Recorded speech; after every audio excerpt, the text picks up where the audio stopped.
Madame, mademoiselle, monsieur, bonsoir. Dans les mémoires réunionnaises, il y avait déjà le cyclone de 48, le cyclone Jenny en 1961, Hyacinthe en 80, Clotilda en 87. Il y aura désormais le cyclone Feringa. Il y a un mois, c'était le dimanche 29 janvier, la Réunion vivait des moments dramatiques. En quelques heures, des milliers de Réunionnais ont tout perdu. Et c'est dans le sud que le gros des dégâts a été enregistré. 3 morts, des dizaines de blessés, des maisons, des routes cassées, l'agriculture ravagée. La facture laissée par Feringa est lourde, plus d'1 milliard de francs de dégâts. Ce soir, avec Patrick Smith, qui était dans le sud au moment du sinistre, nous vous proposons de revenir en images sur ces instants qui ont marqué la vie réunionnaise. Alors Patrick, quel souvenir vous laissera Feringa? Tout d'abord Jean-Michel, bonsoir. Bonsoir à tous. Feringa aura laissé un mauvais souvenir.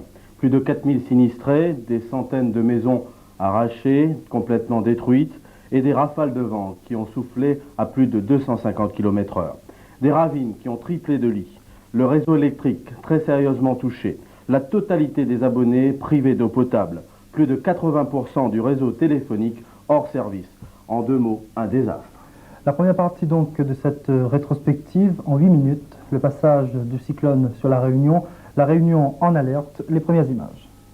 Baptisé le jeudi 26 janvier, Feringa, encore dépression, est à 1300 km. Dans l'après-midi du 27, elle se rapproche dangereusement de l'île. Samedi 28 janvier, Feringa se dirige sur la Réunion. L'île se réveille en alerte numéro 1. Les premiers atolls commencent à voler dans l'est et à Saint-Leu. Les pêcheurs rentrent leur embarcation à Sainte-Rose. Samedi soir, le cyclone se rapproche encore de l'île. À 21h, la Réunion est en alerte numéro 2. Dimanche, à 3h du matin, c'est l'alerte numéro 3. Si vous étiez à l'écoute de nos programmes radio tout au long de la nuit et ce matin, vous savez que nous sommes maintenant en état d'alerte numéro 3. Cela signifie que le danger cyclonique est bien réel. Du reste, l'œil du cyclone se trouve maintenant pratiquement sur la Réunion. Presque sur toute l'île, des pluies importantes sont observées. Les vents doublent d'intensité. Le cyclone continue à se rapprocher du département. Des points de 216 km/h sont enregistrés dans les régions exposées. Le centre-ville est resté encore relativement bien abrité du vent ce matin. Quelques branches d'arbres ont volé sur la chaussée, comme ici rue de la Compagnie, mais sans causer de dégâts très importants. Les tôles présentent un danger, elles viennent s'écraser dans la rue à n'importe quel moment. En revanche, dès que l'on sort de la ville, du côté du Chaudron, les rafales se font de plus en plus fortes. Il y a toujours des imprudents. Nous avons croisé des dizaines de véhicules malgré cette alerte numéro 3. Il faut bien se dire que toute sortie est extrêmement dangereuse. Les arbres sont vite déracinés sur un sol détrempé et tombent sans prévenir. Les feuilles de tôle sont nombreuses dans ce quartier où l'on compte beaucoup de chantiers.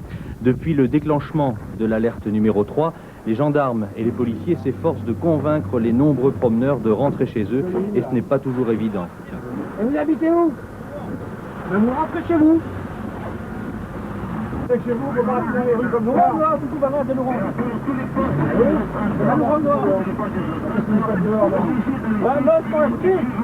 Pour le moment, les forces de l'ordre ne disposent que de la dissuasion. Aucun arrêté n'a été pris pour verbaliser ou interpeller. Le détour par le bord de mer s'impose, la houle se creuse de plus en plus venant de l'est. Une partie de la corniche est même parfois submergée. La route a d'ailleurs été fermée très tôt ce matin. Les seuls à ne pas se soucier sont les habitués de ce bord de mer, comme ce crabe imperturbable, surpris à l'heure où il prenait son petit déjeuner. «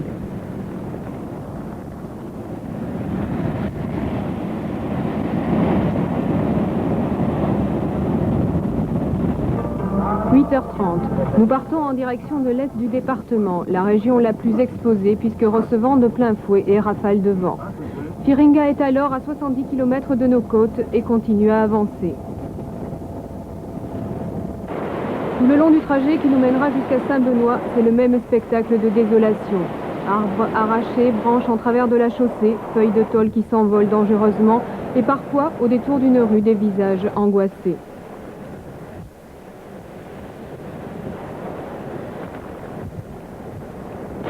La masse nuageuse limite notre visibilité. En divers points, des poteaux télégraphiques déracinés par le vent se balancent au-dessus de la route.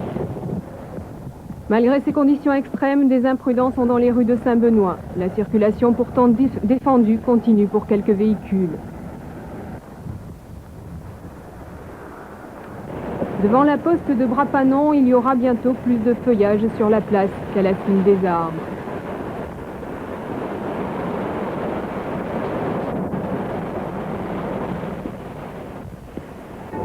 Nous nous engageons ensuite en direction du cirque de Salazie durant quelques kilomètres. Les vents se sont intensifiés et il faut slalomer entre les branchages pour poursuivre notre chemin.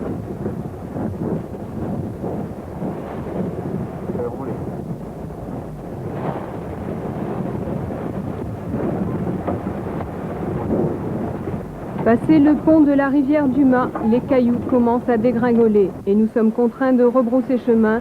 La route pour Saint-André-Ville est obstruée.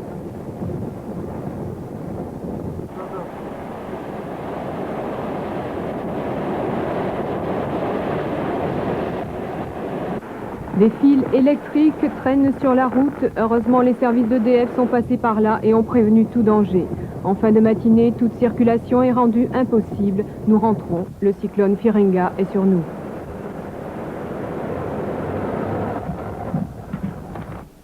Dans le sud, on a atteint maintenant le seuil critique. Pour ce qui est du temps, les rafales de vent sont impressionnantes et les précipitations n'en sont pas moins.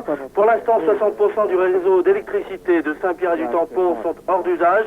Un peu partout, des toitures ont été arrachées. Le réseau routier est impraticable. Les radiers sont submergés.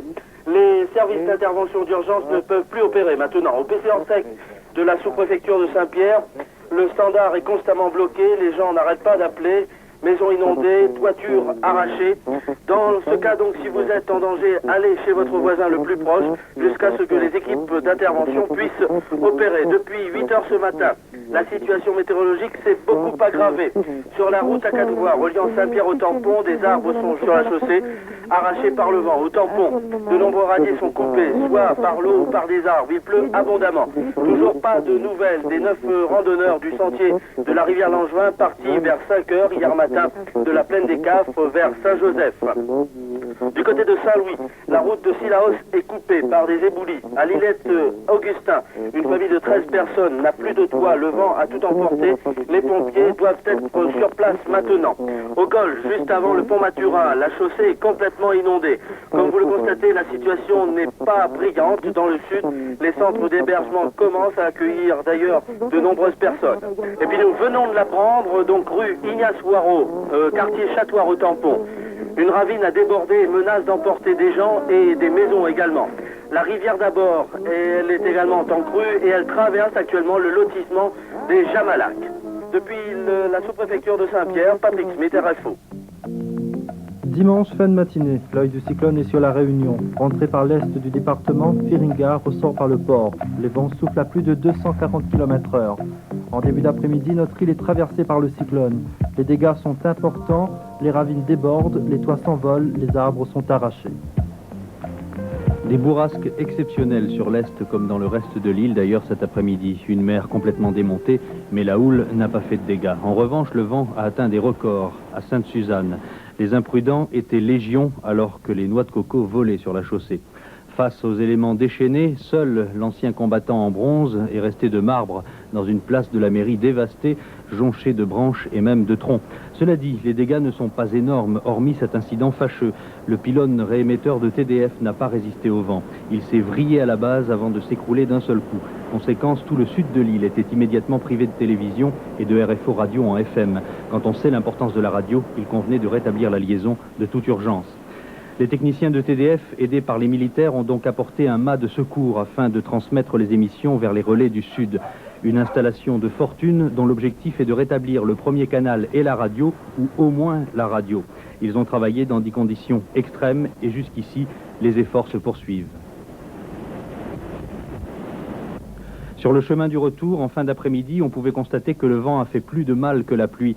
Sainte-Suzanne est habituellement inondée en période cyclonique, or là, ce n'était pas le cas. Un détour par Maprine, ce quartier de Sainte-Marie souffre à chaque dépression. Mais là, les cases ont bien tenu, sauf une et une seule, celle d'un dénommé Tipol qui a craqué comme une boîte d'allumettes. Les familles de Maprine ont reçu des offres d'hébergement, mais les hommes sont restés sur place pour la plupart. Ils veulent surveiller leurs animaux.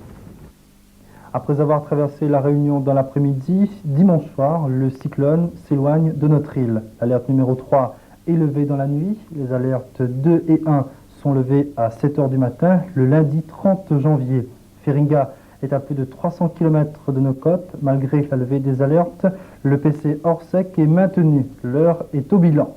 Le sud de l'île a donc été durement touché par le cyclone. Les centres d'hébergement ont fait le plein. Plus de 4000 sinistrés, Patrick. Des personnes hébergées qui ont dû rester plus de 3 semaines dans les écoles et autres locaux réquisitionnés. Les premières rafales ont commencé à souffler dans la nuit du samedi 28 et dimanche 29 janvier. Vers 10 h dimanche, le temps s'est aggravé d'une façon très sensible. Plus possible d'ouvrir les volets et dehors, les éléments se déchaînent. Très rapidement, les arbres se plient et cassent et dehors, les radiers commencent à être submergés. Et souvent, l'eau a quitté le lit de la rivière pour aller inonder et détruire des habitations. Je vous invite maintenant à faire un retour dans le temps. Je vous invite dans le sud de l'île, le week-end cyclonique.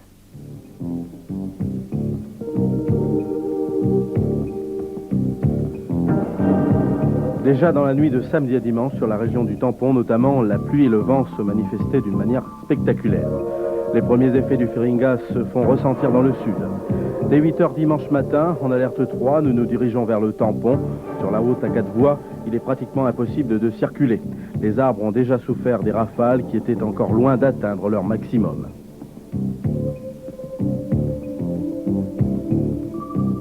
Conséquence des fortes pluies, les radiers sont déjà submergés. Et vers 10 h, les rafales de vent s'intensifient. Et l'on sent que les conditions atmosphériques se dégradent dangereusement.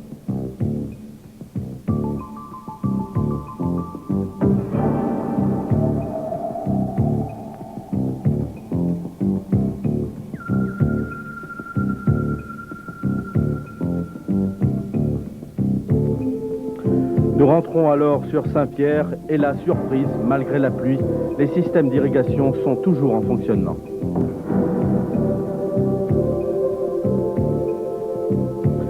Vers 14 h 30, c'est l'accalmie. Le cyclone Firinga est passé et laisse derrière lui un spectacle impressionnant et désolant. La rivière d'abord à Saint-Pierre a atteint un niveau sans pareil.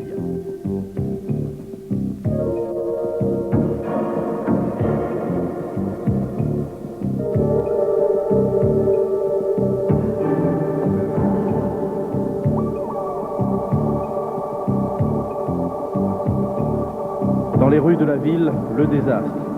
Faire 100 mètres à travers les tôles, les enseignes publicitaires et les arbres couchés sur la chaussée est un véritable parcours d'obstacles.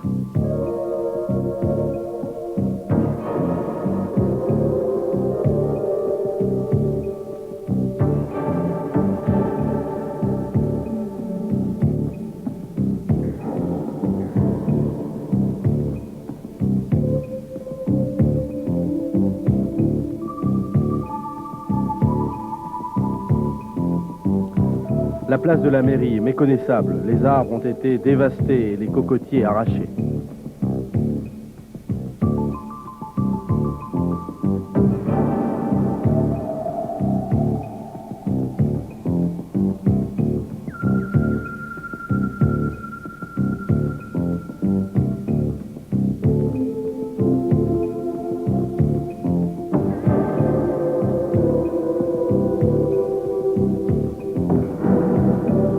Ces voitures garées le long du trottoir ont été déplacées par l'eau et le vent sur plusieurs dizaines de mètres pour venir s'écraser les unes contre les autres.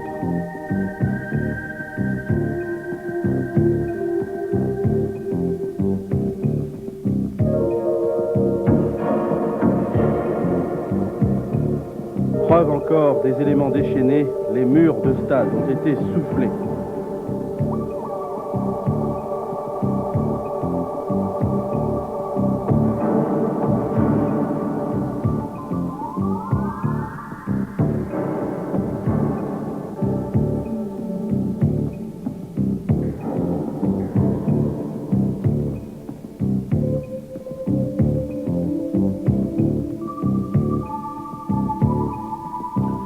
L'eau de la ravine blanche qui a quitté son lit est venue inonder tout un quartier et s'accumuler sur le front de mer. La plage de Filao à Saint-Pierre n'a plus de raison de porter son nom.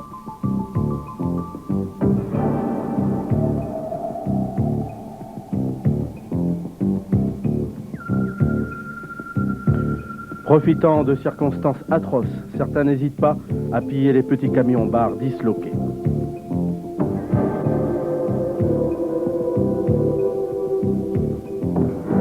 Le front de mer a changé de visage. Le sable est venu recouvrir les pelouses qui bordent le lagon boueux.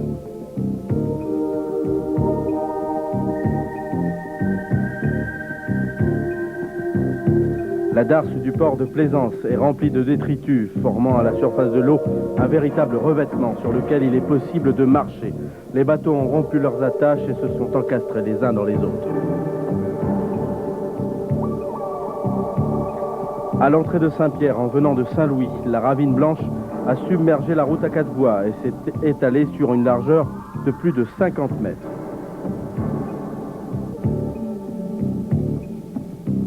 Le lendemain, lundi, le niveau de l'eau a baissé, mais les traces du passage du torrent sont toujours là.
À la ZAC Bank, à Saint-Pierre, on a évité de justesse le drame.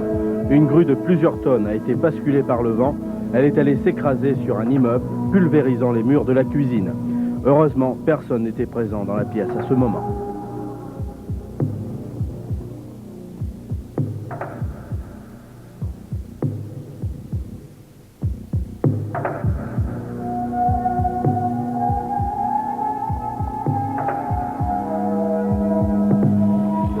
L'aéroclub de Pierrefonds semble avoir été bombardé. Il ne reste plus qu'un seul avion en état de marche. Et encore faut-il effectuer une vérification par le bureau Veritas avant de tenter de le faire décoller. 7 appareils au total ont été détruits au sol par le passage du cyclone Firinga. Le vent s'est engouffré sous les ailes, a fait décoller les avions, les a retournés comme des crêpes. Il n'y a rien à réparer. On pourra à la rigueur récupérer quelques pièces détachées. Certains de ces avions étaient tout neufs, notamment un Piper Cherokee et aussi un Jodel, encore emballé dans un container. Il n'avait jamais volé. Les responsables de l'aéroclub, ainsi que les propriétaires privés, vont devoir lire et relire les petites clauses de leur contrat d'assurance. La destruction d'avions au sol est un sinistre assez rare. Assurance ou pas, l'aéroclub est dans une situation financière très épineuse. Il s'est endetté pour acheter les appareils et il faut continuer à payer les traites, sans pouvoir exploiter ce matériel. L'aéroclub de Saint-Denis se propose de prêter un avion à Saint-Pierre pour redémarrer l'activité. La piste est restée heureusement en assez bon état, même si le hangar est détruit. Il est difficile de chiffrer le montant de ce carnage, mais la note doit probablement s'élever à plus de 3 millions de francs. Ce petit aérodrome est devenu le rendez-vous des ailes brisées. Au Tampon, le club des Mascareignes se trouve sur une île dans une île. Les flots ont creusé la terre. La rivière d'abord a emporté la chaussée juste avant le pont. L'eau a atteint un niveau impressionnant et la rivière a doublé de largeur, retrouvant peut-être son vrai passage comblé au fil des années.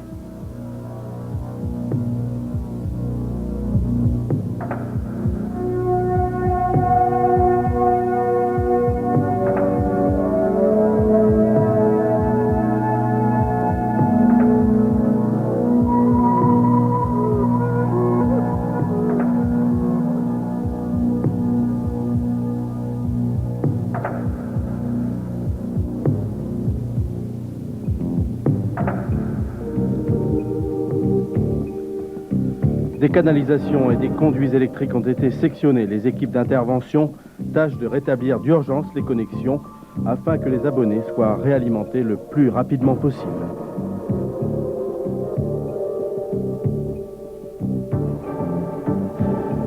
En arrivant à Trois-Mars, là encore, spectacle de désolation. La ravine a quitté son lit pour venir inonder, détruire de nombreuses habitations.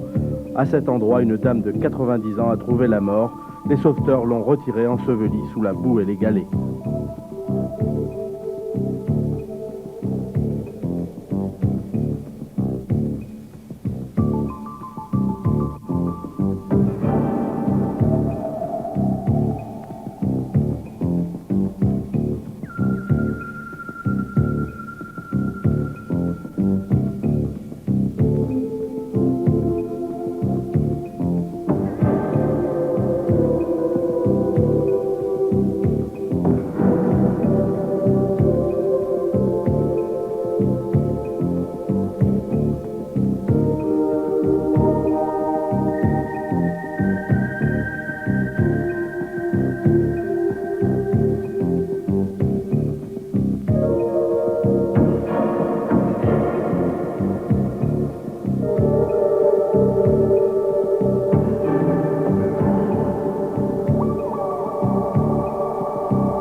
Les pelles mécaniques travaillent en permanence. Il faut rétablir le réseau routier, le dégager.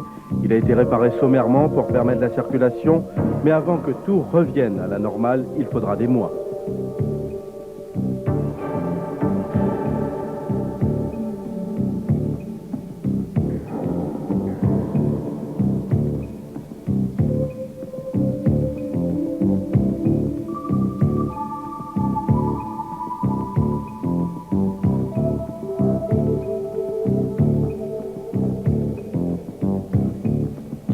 Feringa n'a pas non plus épargné les toitures. Des garages mécaniques ont été arrachés, écrasant souvent des voitures neuves ou en réparation.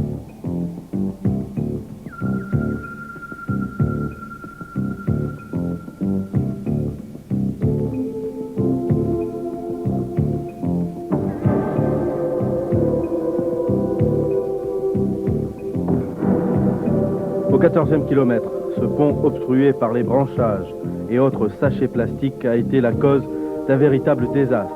L'eau qui a été déviée a dévalé les pentes de tout un quartier, inondant des maisons, les emportant littéralement.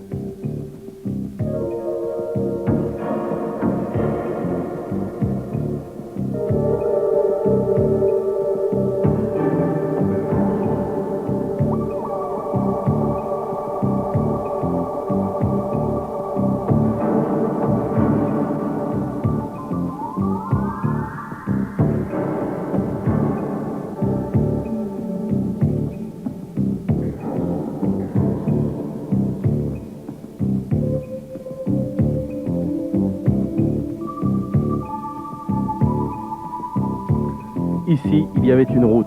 Il ne reste plus qu'une ravine.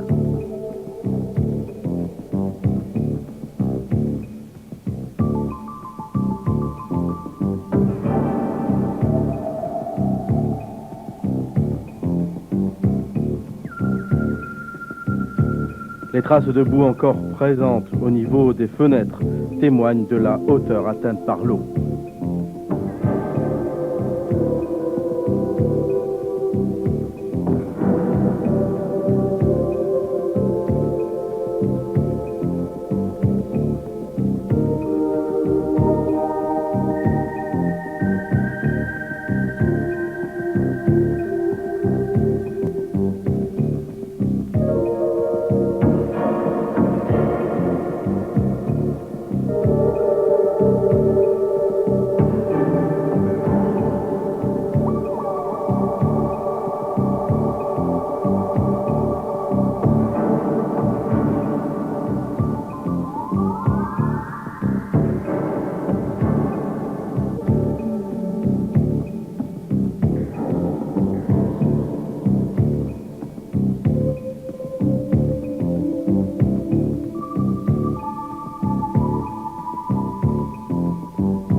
À l'étang salé, un petit détour par la forêt nous montre combien elle a souffert. Certes, la nature est forte, mais d'ici que les arbres repoussent ou reprennent le dessus, il faudra du temps.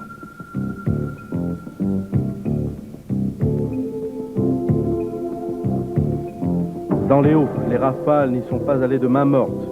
Les toitures ont été arrachées. C'est à même se poser des questions. Est-ce possible? Oui, malheureusement. Faute à Firinga, certes, mais faute aussi aux constructeurs parfois. Les maisons anticycloniques existent pourtant.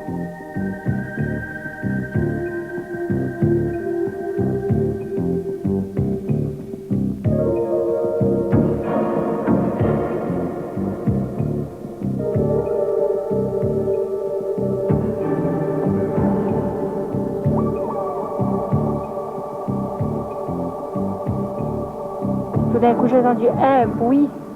Là, je croyais la maison y allait effondrer sur moi. J'ai pris mes 2 enfants par la main, j'ai couru. Là, je me suis mis à pleurer, je ne savais pas où aller. Mais non, mes 2 enfants, ils ont dit, maman, allons partir. Mais j'ai dit, où partir? Il n'y avait pas de place, le vent il a secoué la voiture comme ça.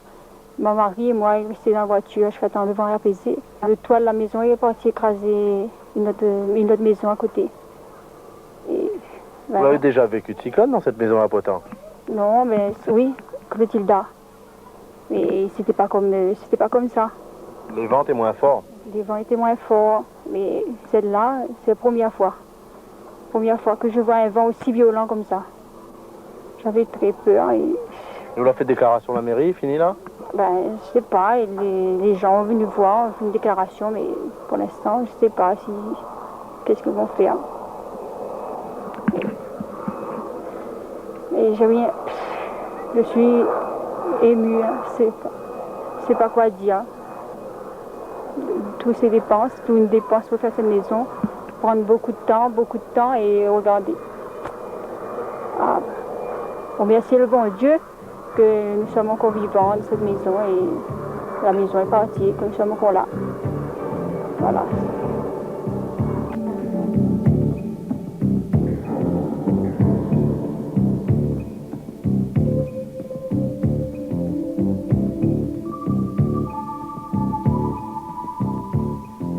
Dans sa nouvelle tournée, dans le sud, le préfet Jean Ossiaux s'est rendu à Grand Galet, dans les Hauts de Langevin.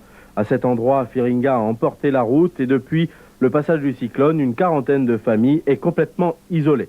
Plus d'électricité, plus de téléphone, plus d'eau et un seul moyen d'être ravitaillé, l'hélicoptère. La seule route construite il y a moins de 3 ans qui permettait d'y accéder a été transformée en un lit de ravine. Et quand on sait qu'il faut près d'1 heure pour se rendre au point de ravitaillement le plus proche, on comprend l'inquiétude des familles. Vous étiez ici pendant le cyclone? Non, mais moi j'ai monté le lendemain. Le lendemain j'ai Les monté. premières choses que vous avez vues, c'était quoi? Ben, j'ai vu la route cassée comme ça, et puis bon, ben, tout le monde y a affolé, puis j'ai essayé d'apaiser un peu le village, et puis là, tout le monde est revenu. S'il gagne la route, tout le monde va rester. Bon, vous faites partie des gens les plus défavorisés après le cyclone, puisque vous êtes complètement isolés, la nature des lieux est comme ça. Je ne peux pas vous dire qu'on va tout vous réparer en 8 jours, je serai un menteur. Ce sera beaucoup plus long que ça, ce sera très difficile, compte tenu de votre isolement dans le fond de cette ravine. Bon, tout ce que vient de dire monsieur l'adjoint, nous allons continuer à le faire, bien entendu, pour vous faire parvenir de la nourriture pour les habitants et de la nourriture également pour les animaux. On va continuer à vous le faire héliporter par un hélicoptère civil. Là, celui-ci, on se voit qu'on va passer à l'hélicoptère civil. Enfin, ça, je peux le faire avec dans le cadre du plan Orsec, qui pour vous va continuer. À Grand Galet, déjà des expéditions sanitaires ont été effectuées afin d'y amener des vivres et d'évacuer des personnes malades. Monsieur le préfet a pris la décision de faire ravitailler la seule petite boutique de Grand Galet, mais il a bien spécifié qu'à condition que les prix ne flambent pas. Ce n'est pas le cas partout ailleurs.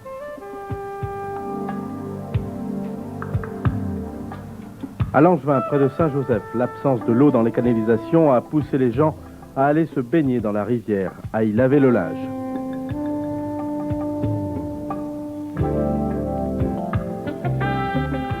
Toutes les maisons construites non loin de la rivière ont été traversées par l'eau. Tout le monde a dû être évacué. Tout ce qui était mobile à l'intérieur des habitations a été emporté, quand ce ne sont pas les murs eux-mêmes.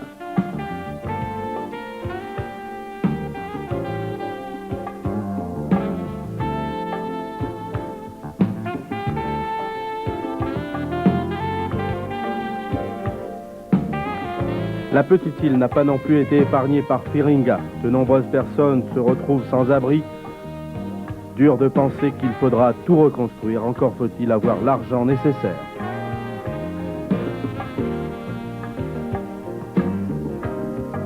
Dans cette région, tout comme dans les hauts de l'île, les agriculteurs ont vu leurs récoltes et leurs efforts anéantis en une journée.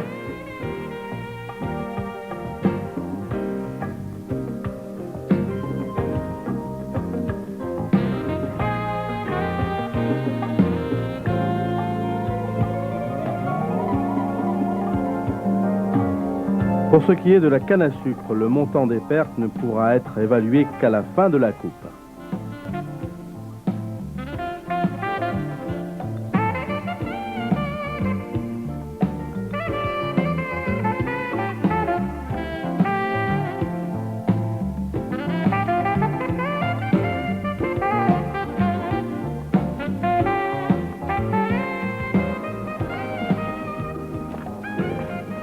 Moi, j'étais plus dedans, moi. Moi, j'étais chez Mme Sebert. Une voisine tout près. Vous aviez donc évacué? Oh, oui. On va en parler avec oui. C'est la vaisselle, là. Hein. Il n'y a plus rien.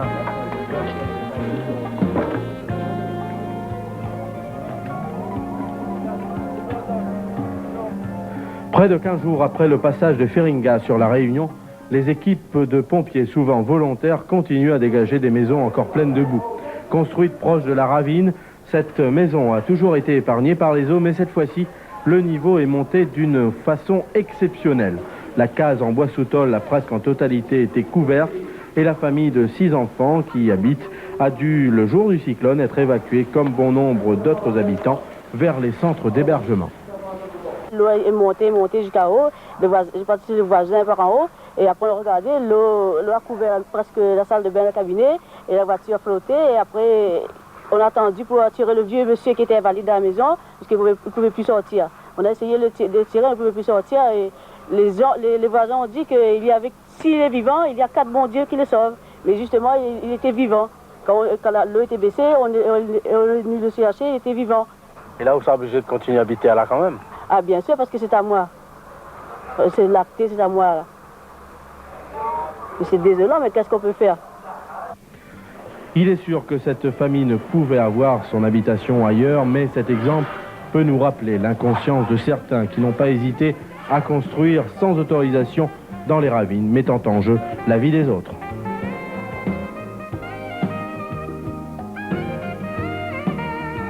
Firinga n'est passé que quelques heures dans le sud. Des centaines de maisons détruites entièrement ou partiellement, plus de 4000 réfugiés. Le triste souvenir de Firinga se transmettra certainement de génération en génération. Le 29 janvier 1989 restera dans les mémoires.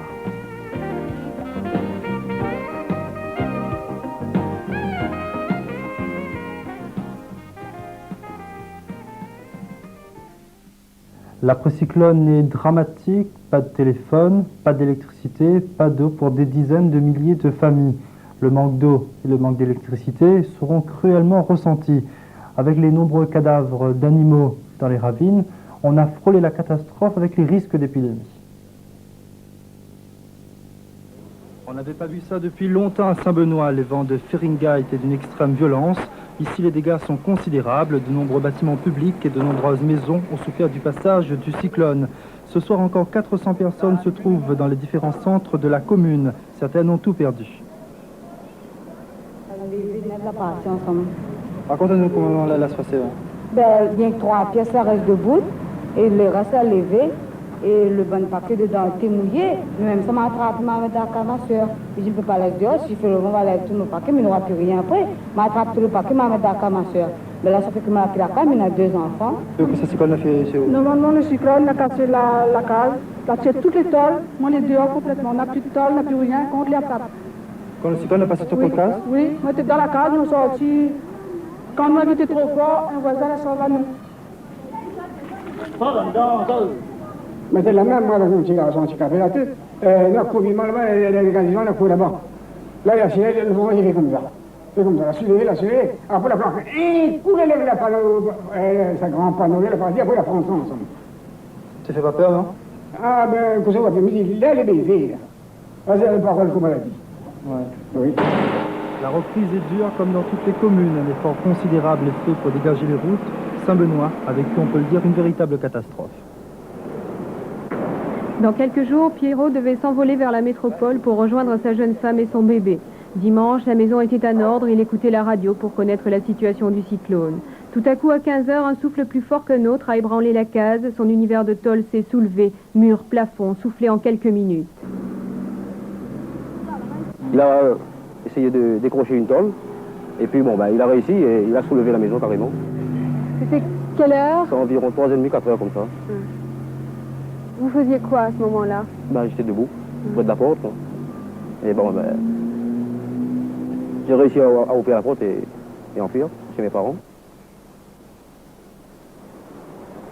À plus de 10 mètres de l'emplacement de sa maison, la forêt de Camphrier a servi de barrage à la tôle ondulée, venue s'enrouler sur le tronc des arbres. Pour spectaculaire qu'il soit, le cas de M. Barran est loin d'être unique. Il est une des 1500 personnes qui ont tout perdu. Dans le cirque de Salazie, plusieurs dizaines de familles ont vécu une situation tout aussi dramatique. Ainsi, l'îlette à Vidotte, à quelques tournants d'Elbourg, n'a pas résisté au vent violent venu s'engouffrer sur ses contreforts montagneux. Il était à peine plus de 9 h quand les premiers coups de vent ont renversé la maison à la savane, aux alentours de midi, quand Firinga semait la terreur dans les écarts d'Elbourg. 9 h, 10 h comme ça. Et le vent avait commencé à souffler depuis quelle heure le matin? Depuis grand matin. Mais le toit n'est pas parti. Mais après, le vent commence à souffler, là, prend le toit par ici, après, tout est chaviré.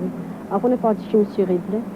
Alors, comment c'est arrivé? D'un coup, le toit s'est envolé? Oui, tout d'un coup. On avait très peur, on a cacheté sur la table. Moi, avec ma petite fille, et mon mari n'était pas là. J'étais en train de préparer le repas à côté. Alors, le vent il est passé sous le toit, il a soulevé. Et mon bébé était en train de dormir dans le berceau à côté. Alors j'ai tout laissé, j'ai pas éteint le feu, rien, j'ai couru, j'ai pris mon bébé, je l'ai mis dans la couverture et j'ai emmené chez mon père. Il était quelle heure? Vers midi comme ça. Dimanche à midi donc? Ouais. C'était le premier coup de vent. Et il y avait mes soeurs et tout, elles étaient là, mais elles étaient à côté, elles étaient occupées. Vous avez eu peur? Ah, rien que ça même. Qu'est-ce que vous avez fait après? J'ai pris mon bébé, la première chose que j'ai pensé, parce que c'est un bébé de 8 mois. Après, j'ai couru chez mon père, il y avait des enfants qui criaient. Ils m'ont suivi chez mon père et puis après, on est entrés. À Elbourg, l'hôtel des Salas, qui avait été évacué dès le début de l'alerte 1, est en piteux état.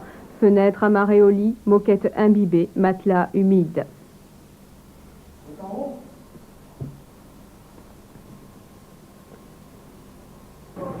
La mairie de Salazie prend l'eau et l'on s'affaire à présent à réparer les toitures de nombreuses cases inondées. Quant à la région de Grand-Îlette, elle est toujours isolée, le pont de la rivière Fleur Jaune n'ayant pas résisté au courant.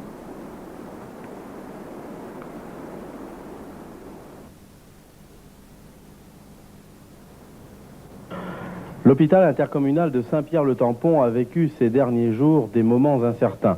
Les responsables ont craint à une pénurie d'eau. Les réserves du centre hospitalier ont permis tout juste d'attendre que l'établissement soit réalimenté par le pompage de la Salette. Jusqu'à midi, l'hôpital trouvait son énergie électrique dans les 2 groupes électrogènes qui consomment 200 litres de gasoil chaque jour. L'eau qui est entrée au 6e étage par les fenêtres arrachées est descendue jusqu'au sous-sol, arrachant les faux plafonds et provoquant des inondations. À l'hôpital de Terre-Rouge, le centre d'hémodialyse a été paralysé pendant 3 jours, envahi par la boue. L'urgence a été d'alimentation en électricité, les groupes électrogènes tournant en permanence depuis dimanche. C'est fait depuis 13h30 cet après-midi. Les fortes pluies qui s'abattent encore actuellement dans les Hauts du Sud ne sont pas pour aider le retour à la normale de la situation de la distribution de l'eau. Installé au fond du bras de la plaine, ce captage de la Sabrap qui fournit en temps normal 4000 litres seconde n'a plus qu'un rendement de 1000 litres seconde, l'eau étant chargée de gravier et de grosses pierres. Les bassins de dégravage n'arrivent plus à éliminer le tout venant, ce qui oblige la Sabrap à fermer sans arrêt les vannes. Depuis plusieurs jours, une douzaine d'hommes, dont des militaires du 2e RPIMA, s'acharnent à déblayer le tamis en permanence, accrochés à des cordes et grâce à des pioches et des pelles. Un travail pénible et qui est sans cesse remis en cause par l'arrivée incessante d'une eau très chargée. Nous disposons d'une équipe composé de 12 hommes, 10 militaires du 2e RPIMA et de 2 hommes de la SABRAP, qui, en continu, dégagent les roches qui entravent le passage de l'eau sur les grilles et permettent ainsi le passage de l'eau. Ce matin, l'amélioration du temps est telle que nous captons actuellement un peu plus de 10 000 litres seconde. Avec l'aide de l'armée, toujours, nous avons pu remettre en état la piste qui longe la principale haute. Cette dernière a beaucoup souffert, mais actuellement est en charge.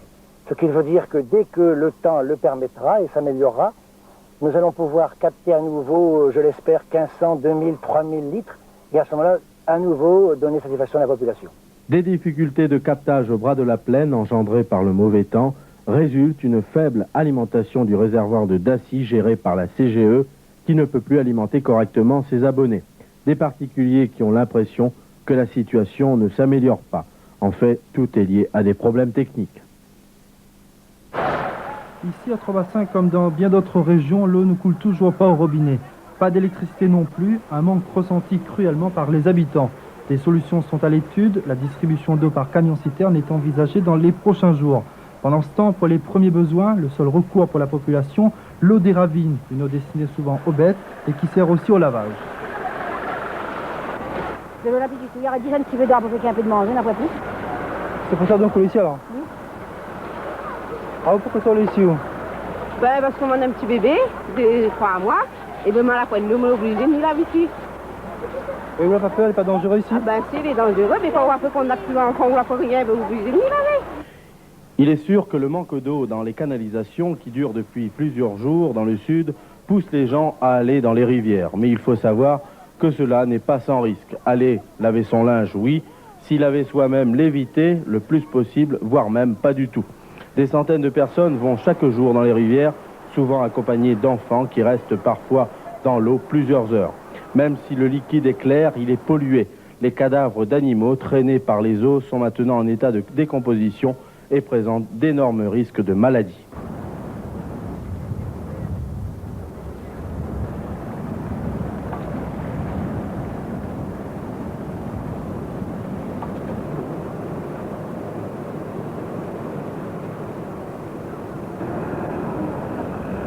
Plus d'une semaine après le passage du cyclone Feringa sur la Réunion, tous les réseaux électriques du sud, surtout, n'ont pas encore été rétablis. Durant plusieurs jours, toutes les villes comprises entre Saint-Leu et Saint-Philippe ont été privées de courant, le câble haute tension de 63 000 volts ayant été sectionné dans la région du col de Bellevue. Depuis 4 jours environ, ce dernier a été réparé, mais il reste encore très fragile. Les agents EDF, 200 au total, après avoir remis en place la majorité du réseau moyenne tension, sont actuellement sur les liaisons basse tension, c'est-à-dire chez les particuliers. Sur la seule région de Saint-Pierre, là où est basé le centre EDF Sud, nous trouvons 1230 km de fils électriques. Et les ruptures ne sont pas rares sur ce réseau. De ce fait, l'EDF a dû faire appel à des volontaires venus de métropole. Au total, ce sont 130 monteurs et techniciens de la région de Marseille-Provence qui sont actuellement dans le département. On a demandé des volontaires et tous les volontaires qui étaient prêts sont partis, je crois me souvenir, le mercredi du continent pour arriver jeudi sur place ici. Ça a été le premier contingent et après évaluation des dégâts, la Réunion a encore fait appel à d'autres volontaires et je fais partie du deuxième contingent. Nous sommes arrivés samedi dans l'après-midi à Saint-Denis. Alors vous avez travaillé sur le réseau haute tension, moyenne tension et maintenant basse tension. Comment tout ça s'est passé? Non, moi pour ma part, avec mon équipe, nous avons seulement travaillé sur la basse tension. Le travail a été réparti puisqu'il y a des spécialistes de la moyenne qui sont arrivés du continent, dont ils travaillent sur la moyenne et nous on travaille sur la basse. Et puis en ce moment, plus particulièrement dans le centre-ville, il y a environ, d'après ce que j'ai appris, 15 000 branchements à refaire. Le travail est important, ça se passe bien? Le travail est très important, ça se passe très bien, oui. On a été très bien accueillis malgré la situation. Malgré que nous soyons dans une région sinistrée et les moyens qui ont été mis à notre disposition sont très importants. On a été très bien accueillis de la part de la population et surtout du personnel de l'EDF local. Les reconnaissances se font en hélicoptère qui servent également à transporter du matériel et des hommes. Les problèmes de sécurité ne manquent pas, il y a de nombreuses équipes sur le réseau qui travaillent en même temps et il faut pouvoir coordonner leurs accès afin d'éviter tout accident d'électrocution. De plus, les nombreux groupes actuellement en service risquent de renvoyer de la tension dans les fils. Les agents EDF doivent être très vigilants et les particuliers très patients. Le manque d'électricité qui sévit depuis plusieurs jours dans le sud n'est pas sans problème. Certes, on est plongé dans le noir, mais les produits congelés, faute de fonctionnement des congélateurs, sont maintenant impropres à la consommation. Et certaines personnes n'hésitent pas à se débarrasser de leurs kilos de vivres en les jetant n'importe où. Les services vétérinaires et les équipes de pompiers volontaires de la colonne mobile ne cessent de faire des reconnaissances et des interventions dans les ravines afin de récupérer les sacs pleins de viande en état de décomposition. Les détritus sont brûlés sur place ou le plus souvent enlevés et amenés jusqu'à la décharge de la rivière Saint-Étienne où une fosse appropriée a été creusée. Je leur demande surtout de ne rien jeter, c'est-à-dire alors ni dans les ravines ni nulle part, même sur les décharges publiques. Deux manières de faire, soit téléphoner aux pompiers si on n'a pas de moyen de transport pour enlever tous ces déchets, soit l'amener ici à la décharge de la rivière Saint-Étienne où un traitement particulier est réalisé sur ces déchets, c'est-à-dire qu'ils sont enfouis dans la chaux vive. Les jeter dans les ravines ou sur les décharges publiques sans traitement particulier peut devenir inquiétant pour des problèmes de salubrité publique. Les cadavres se décomposent, tout se décompose et on se retrouve avec des problèmes d'hygiène. Donc si on a des produits décongelés ou les éleveurs des animaux qui sont morts encore, faire le 18. Voilà, téléphoner aux pompiers.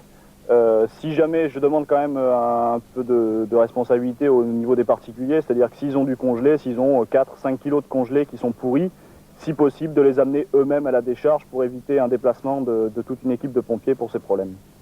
Et ici, comment ça se passe? Comment on désinfecte tous ces cadavres d'animaux, ces produits décongelés? Alors ici, une fosse spéciale a été creusée par les soins de la décharge. Les cadavres ou les déchets sont amenés ici, sont enfouis sous la chaux, et à la fin de toutes les opérations, tout sera enfoui sous les remblais de terre que vous voyez autour. Si vous avez des produits avariés, ne vous en débarrassez pas n'importe comment. Pensez aux services concernés qui travaillent dans des conditions affreuses, supportant à longueur de journée toutes les mauvaises odeurs, résultat de votre inconscience. Dernière séquence de cette rétrospective Feringa avec un autre secteur qui a beaucoup souffert du passage du cyclone, l'agriculture. Ici, les dégâts sont considérables. La Réunion est déclarée zone sinistrée. Dans l'agriculture, c'est un spectacle de désolation. Aucune plantation n'a résisté. Le géranium culture sensible est menacé par de nombreuses maladies. Les pertes ici sont estimées à plus de 50%. Après les pluies et les dégâts occasionnés par les vents, les planteurs doivent traiter leurs champs. Pour la canne et le maïs, même constat, tous les plants sont couchés.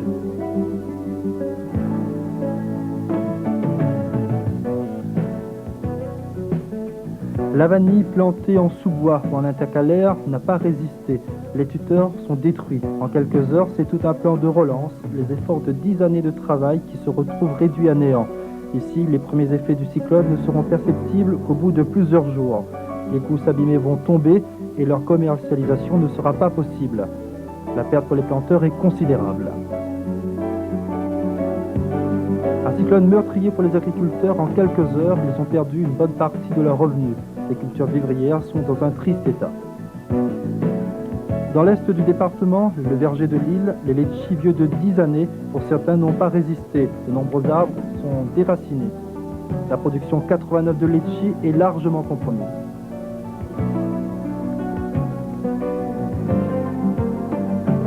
Un verger de litchi, c'est pas comme des bananes ou d'autres produits qui rapportent au bout d'un an. Il faut attendre 10 ans pour que les ventes soient supérieures aux dépenses. Donc c'est d'un coup un capital qui part, un investissement à long terme qui est détruit en 2 heures.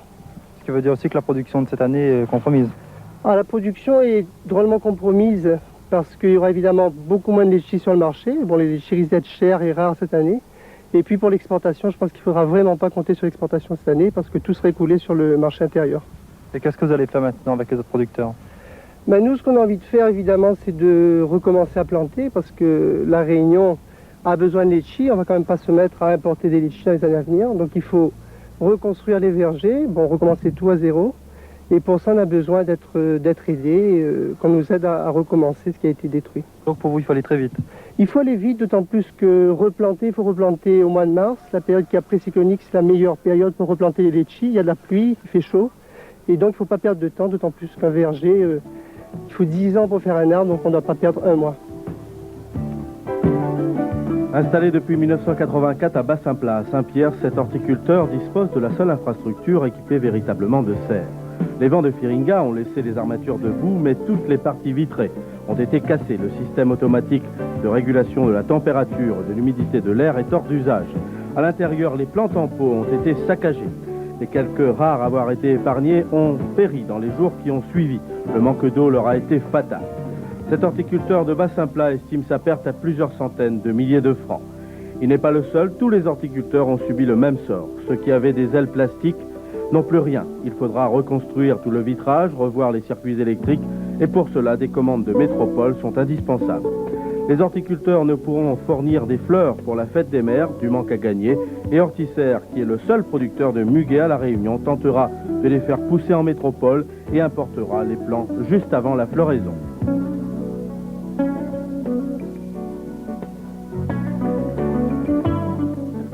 Le couvoir du Tampon produit 200 000 poussins par mois. Sa production a été anéantie en quelques heures. Le toit a été emporté, les cloisons détruites et les couveuses électriques privées d'électricité. Résultat, 270 000 œufs ont dû être jetés. Encore plus grave, à bras creux, tous les coqs et les pondeuses ont été noyés, étouffés avant que la maladie ne gagne les survivants. Les poulaillers n'ont pas résisté à la force des vents et aujourd'hui tout est toujours à plat. Cette entreprise qui emploie 22 personnes ne retrouvera pas une activité normale avant 2 ans. Il faut dans un premier temps trouver les fonds pour reconstruire les bâtiments. La solution dans l'immédiat, l'importation de Métropole 2, car pour retrouver une production régulière, il faudra tenir compte d'un planning très strict de mise en place des reproducteurs. La perte est estimée à 6 millions de francs et la rupture de la chaîne de production ne sera pas résorbée avant 8 mois.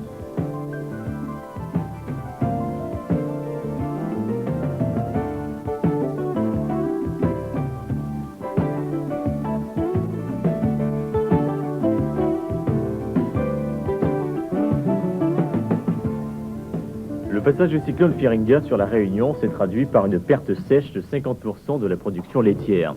Si le cheptel n'a pas trop souffert dans son ensemble, les éleveurs, eux, sont bien obligés de travailler aujourd'hui avec les moyens du bord. Privés d'électricité depuis une quinzaine de jours, ces producteurs de lait doivent compter sur les maigres distributions de groupes électrogènes. Et c'est là que le bas blesse, car sur 140 groupes réclamés par la Cicalais, seuls 35 ont été livrés à ce jour. Un déficit qui entrave la filière lait, d'autant que les éleveurs sont pour la plupart mécanisés. Les plus chanceux arrivent à écouler depuis le début de la semaine seulement leur production, mais les problèmes de trésorerie sont déjà à leur porte.